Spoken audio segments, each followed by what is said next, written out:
Hey, thank you, Andy. Appreciate the handoff. Once again, my name is William.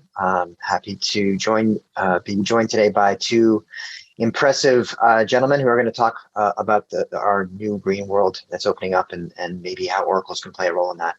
I've got Martin Wainstein and Marc Barasch, who are going to both spend a few minutes talking a little bit about themselves and why they're joining us today. Martin, why don't you get us started? Sure. Very briefly, I was a media guy before I started doing this kind of work, and had, for example, edited magazines, written books, and had done a major TV special for Turner Broadcasting and CNN in 1992 around the Earth Summit, which went out to 2 billion people in 160 countries. So it was a very heady moment to have the big mic. And I think I came up with the formulation that the problem and why the ice caps were going to melt and the world was desertifying, et cetera, which was considered absurd back then in 1992, was cows, cash, karma, carbon, and currency. I think that was the formula. So, of course, all the sponsors quit. And Ted Turner decided to broadcast it anyway. So I've had experience sort of trying to get this message across, but obviously we wound up where we are in any case. And at a certain point, after writing a book on compassion called The Compassionate Life, I decided I didn't want to wave my arms around anymore with media. I quit media and discovered agroforestry purely by chance, the combination of trees and crops and plants and herbs in a holistic system that's used by hundreds of millions of smallholder farmers around the world, but has been very marginalized. And in fact, they're the most marginalized people. And realized after hearing a lecture by John Holdren, who is Obama's science advisor, that the way to absorb atmospheric carbon, which is the legacy carbon that's the blanket that's keeping global warming accelerating and lasts for hundreds of years and has to be drawn down. It's not enough, I think, as a lot of people maybe are realizing, to just stop emissions. It's going to take decades before that really has an effect. But meanwhile, the global warming will continue because of legacy carbon in the atmosphere. So how do you draw that down? And I thought, I had just been working with the UN, and they just discovered that there were 5 billion acres of land, degraded land in the world that actually could be restored. That's not just the desert of the Sahel. That's land that's just anthropogenic savanna and that sort of thing. So I thought, put two and two together, and couldn't smallholder farmers doing agroforestry on degraded land and restorative work begin to draw down atmospheric carbon, as well as improving rural income and health and nutrient density of food and crop yields and biodiversity, et cetera. It's sort of a Swiss Army knife. And I decided to start with trees. So I went to Ethiopia and learned something about agroforestry, and also got malaria, which was a great initiation. And then started sort of from scratch the Green World Campaign. So that was formalized in 2006. And we worked in 9 countries until we landed up in Kenya 10 years ago, and decided that would be where we would sort of make our stand and start our own organization in coastal Kenya that's planted now 4 million trees, educates 20,000 school children in ecology, and also helps them to get nourished by the trees and crops that they plant in their seedbed nurseries and bring to their communities to teach them about agroforestry and permaculture and multivalent, multi-purpose trees. Among them, the moringa tree, which I discovered in Ethiopia, and has leaves that are 30% protein and is known as the miracle tree and the never die tree because it's drought tolerant. So we've been introducing these species that are capable of landscape restoration.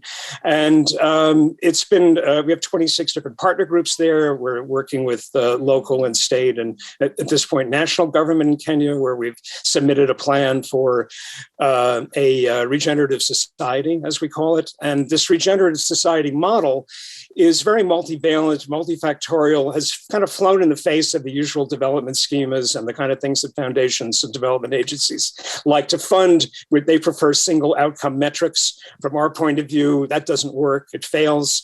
We get 80% tree survival. Most of the tree programs, no offense to them at all, but they get about 30%. And we think the reason is we're doing biocultural work. We're in communities, learning from communities, it's growing from the grassroots, and we're taking everything into account in the way that the poets say, which is one quote from a poem that I love is solving per pattern. So if we look at this kind of pattern recognition and how communities actually function in the landscape, you get much more success and functionality. And we think that that's actually ideal for an Oracle system, which is, again, able to handle multiple data streams. And that can really change the face of how all this work tends to be done around the world, which, again, is very narrow focus. If you're focusing on carbon, maybe you'll get carbon metrics and maybe you'll get some fungible carbon credits, but you're not going to get healthy communities existing in harmony with the landscape, including things like working with the elders who bring the cultural traditions to the youth. So I could blabber on, I won't. Yeah, no, please listen. As I was saying in the green room, I spent a good 3 or 4 or 5 minutes reading your Wikipedia, and I certainly encourage everybody on the call, if they want to learn more about Marc, to do that. It's a career that goes back, 50 years, and the work you've done all this time has been fantastic. I do want to swwitch over though to Martine. Let me squeeze in one more thing. No. We're going to switch. We got to switch. Okay. We're going to switch over to Martine, and we're going to learn a little bit more about Martine's side of the business and hear what he's been up to. Thank you, Martine. Thanks, William. Thanks, Marc. This is also already quite inspiring. Similar, perhaps, to Marc, my career had different ebbs and flows. I started my research career in astrobiology, how life evolves in planets, and that really made me fall in love with this planet. It started with 100% CO2, and thanks to photosynthesis, the evolution of life, we now have oxygen and a livable planet. But that also showed me how much our civilization had changed those pristine conditions. It took billions of years to form and erode them in just the last 60. Then I moved full on into climate change and the transformation of the energy system, and did my doctoral work on how to transform the whole energy business system. By that time, it was apparent to me that I was very fascinated about mixing core research, but also entrepreneurship. And I founded the Yale Open Innovation Lab, which we launched around 2018, also with a collaboration with the MIT Media Lab. And from there, I started doing a lot more work on climate accounting. Around last year, we launched the Open Earth Foundation, a nonprofit based out of California. We specify and focus our work in the intersection of emerging digital technology, with DLT being one of the most important part, distributed ledger tech, Internet of Things, also AI, but from the lens of the importance of open source and open digital infrastructure, focused on planetary scale solutions. And so that leads that we constantly think about what is the digital infrastructure that we need to properly govern and manage our planet. And one of the key things that probably we can bring into this discussion is our work around climate accounting. How does everything that's been popping around how to manage our climate emissions and our climate mitigations actually helps roll into probably one of the most important agreements we have, which is the Paris Agreement under the UNFCCC. And whilst we see a lot more projects using tokenization in the carbon space, how do we get them to talk to each other? Because at the end of the day, everything needs to wrap up into a single atmosphere, to a single planet. I'll pause there, William, and yeah, no, it's fantastic. And I actually want to drill in just a little bit. I think we'll start on that point on the accounting piece, if you don't mind, because I can understand it from my perspective how oracles might be able to inform that market, but it's your specialty. So if you could tell us a little bit more about what is the state of accounting today, what has been happening in the past, how do oracles potentially change the state of accounting in that space? Yeah, this is every year we continue working on this, it gets more apparent why trusted data streams, oracles, and records have a key role over the next 30 years, because we are on a pathway towards net zero emissions by 2050. Currently, the way that the Paris put together their inventories and submitted to the UN, and this is done through a highly manual process.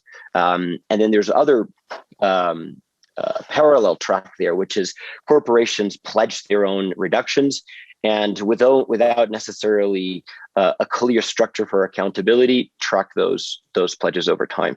And then there's in some ways another realm that's quite important. That's the voluntary carbon market, where we can prove that we've done a positive impact, and then that those credits tokenized, for example, could be traded.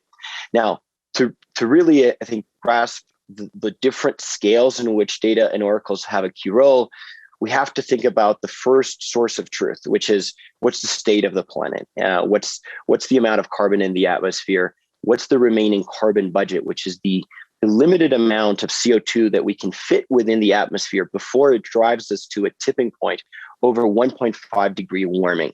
A 1.5 degree warming is having, in Celsius, having a fever for the rest of your life. So it's definitely something that erodes the ecosystem thereafter. And that goes into policy, and that moves into the world actors, the countries, the companies, and obviously the data oracles have a key role in stating the truth of Earth, but then they have a proper role in who said what in terms of what they were going to reduce and how are they doing. So that tracking of accountability, both of companies and corporations, and even individuals. I want to have my own pledges and I want to track my own role in this. There needs to be a way in which we can also trust that. That moves into how do we deal with the specific actions and projects that we do, whether it's a reforestation project or a renewable energy project. The project has a claim of positive environmental claim, but through monitoring, reporting, and verifying those actions through satellites and IoT sensors, that needs to be an oracle, and it needs to be able to give a stamp that says, yes, this in fact happened, and that can go into a smart contract that would emit a credit. Now then moves into markets, and markets can be traded, and also the power of AI oracles to be able to ensure that there's no double counting and how those credits are transferred. And finally, the finance. If I we have to put $1 trillion into the economy for the decarbonization. How do we also track that it gets us to where we have to be in terms of at least having so cutting in half all of our entire global emissions by 2030. And then having them thereafter by 2040, and then getting to net zero emission by 2050. So we have to think exponentially, and we have to think leverage the power of this emerging tech to put us all into a realm of common truth. That's great. Thank you so much. And I'm sorry to have cut you off before there, Marc, but I want to bring that context in because I know that that's directly relative to what you're trying to do as well when it comes to planting the trees and actually doing the work on the ground. So I was hoping you could tell us, what does it look like on the ground today? You know, I spent a lot of my time on Manhattan Island here. I have to admit, I don't really get to see what's going on out there. What is it you're seeing in your journeys, and is there some hopeful news, perhaps? Oh, I'm sorry, you're still Marc. You might be muted there, Marc. Let's get you. You are muted. You want to unmute yourself quickly? What we're seeing is the communities themselves and the people themselves on the ground, so-called, are very eager to do this work. This is coming up from their lives and their own abilities and their own creativity. So that's been an incredible experience. So what we also see is youth. I mean, youth is incredibly motivated. We're focusing, as I mentioned, in Kenya. Nairobi is the Silicon Savannah. So there is a really powerful tech contingent. We're working with young AI experts. We're working with soil experts, hydrologists. We're using programs like COBO, which the UN uses to do our monitoring and evaluation and geotagging of whatever we're doing, and also looking at things like being able to embed, we're talking to a chip fab company that can do a sort of a lab on a chip and maybe add that to an IoT data stream that can be also integrated with satellite data. We're talking to a European Space Agency and the Copernicus constellation and the Sentinel-2, soils.org. There's a great deal of aggregation, I think, that's possible in these various data streams. And then to be able to have the ground truthing that communities are able to provide to do this at a community level, but scale this model that we call the regenerative society and other models that we've come across that could scale enormously. So we're working with, for example, the Sahel Renaissance, which is doing very similar work and having to do with the Great Green Wall of Africa. We're a founding member of AFR 100, which is another enormous effort in Africa to regenerate land. And of course, the whole meme of regeneration as a kind of a successor model that includes the Sustainable Development Goals and the SDGs, but really supersedes it. So that, you know, when you talk about sustainability, it's avoiding negative footprints. This is the cliche about it. And the regeneration is a lot of positive handprints. So these positive handprints are happening all over the world in the regenerative space. We also see Green World Campaign as an aggregator of a lot of these programs and being able to ultimately create some kind of medium of exchange. We've done it on the ground. We had the first complementary currency system in Kenya. I was working very early with Bernard Liotard, who co-designed the euro and wound up at Bancor Foundation.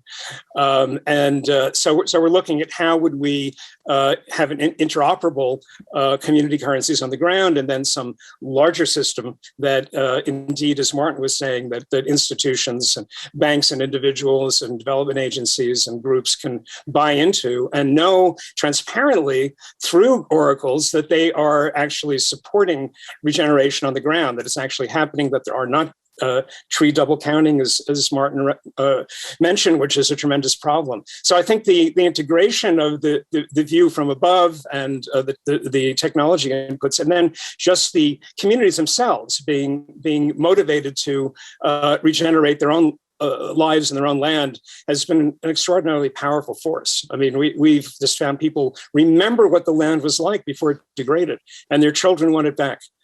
That's fantastic. So you're in addition to actually doing the hard work, getting the trees in the ground, you're taking all that information about what's happening and you're pushing that back to the community, right? So we're getting data from you in oracles from the ground. We're getting data from Martine from what's happening in the sky and the atmosphere. Is that a fair way of kind of divvying up that responsibility?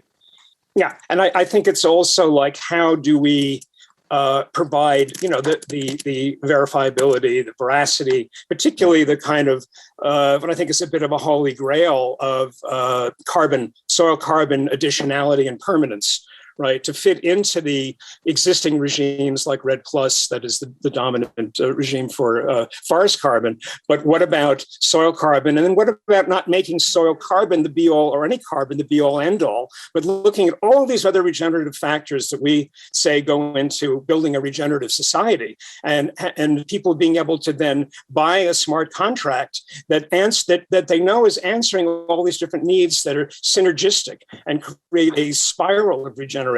So, because sometimes you can get, as I alluded earlier, that single outcome metric, and all the other metrics sort of go to hell.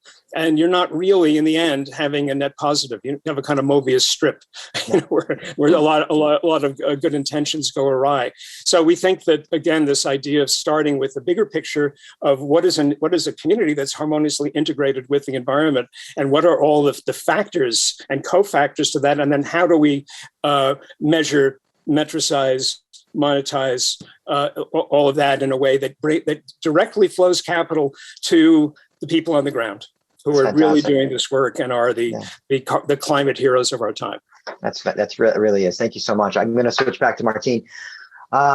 So, you know, I'm just really curious what you think maybe the short term or the medium term in your space looks like. I mean, I know that you're doing everything you can to collect this data and push it out. Are there listeners on the other side, Martine? I mean, what do you think you're going to see over the next few years in the space? Yeah, I think we're about to see a radical transformation of a new emergence around the role that climate and carbon has in our let's say planetary accounting, and particularly how digital technologies and oracles have a key role. So that's the get-go. I think that's what will happen over the next decades. On the short term, what I'm mostly hopeful and what we're working on is, we're often used to price things based on supply and demand, and often that leads to an economy that might not be necessarily attached to how. When we are now pushing a lot of work around carbon pricing and pricing carbon credits, the opportunity is through having the right infrastructure of data oracles that can attest to the state of the planet, we can create derivative pricing schemes to that physical state. And I think that is something that was not possible before, because you need to be able to trust that physical truth to be able to put it into an economic variable. Yeah. On a medium term, I will extrapolate that into our entire economy. If we think of our entire economy as a $300 trillion economy, there's a problem there. A tree that's cut down is worth more than a tree that's standing and doing photosynthesis. And so there is a huge natural capital adjustment to how we conceive our economy. And this is where artificial intelligence-based oracles and all the right data streams can help us and define what is the value of nature. And therefore there's a lot of natural capital minting that has to happen over the next decades. And it's gonna happen through coming to a bit of a baseline agreement of the value of nature in our entire planet, but also bringing all these technologies together for that. And I think that is truly fascinating, because we have to put in a lot of economic power to this transformation. But it might not come from purely the economy that we think. So I'll pause there as a short, medium term. Well, you're gonna, I'm just gonna quickly ask before I switch back. So, and you are running an Oracle, or you're going to launch an Oracle, right? That's part of what the short term vision is. Yeah, our big announcement, I guess, for this month is we're working with Chainlink to launch the CO2 atmospheric data stream as an Oracle, which determines how much CO2 there's on the planet. There are different data points that inform that. Initially, this all started with one single CO2 sensor at the top of the Mauna Loa in Hawaii observatory. And that led to always going back to those CO2 sensors and understanding the truth over years that we are changing atmospheric CO2. And so the first layer that we're putting together with Chainlink is that data stream. Because once we have that, then we can link it with integrative assessment models of what's the remaining carbon budget. And then one can continue to multiple other different points towards enabling what I also describe around those physical-based pricing schemes. That's fantastic. We have about 2.5 minutes left, and I want to make sure that I get Marc's take on where we're going as well. Is the future okay? Are we going to be in good shape? What are the next couple of years look like? We don't know. I think let's not be naive about it. I mean, we've all been reading the news, watching the temperatures rise. We're in trouble. And we have a short time leash. And I think that, this leaked UN report that came out is basically reiterated what this report said. We have to revamp our civilization. We have to look at what the ultimate store of value is economically, which is healthy communities, healthy landscapes, et cetera. And that has to be evaluated. There has to be carbon insetting, not just carbon offsetting. You can't have businesses that get paid to dig a hole and get paid to fill it in and call that sustainability. We really do need a new model. And exactly what we're talking about in this conference and in this conversation is going to be a key link to the future, because we're going to have to make it possible for people to go to work every day in a regenerative society and know that what they're doing is not sort of destructive or neutral economic activity, but is actually has a regenerative functionality.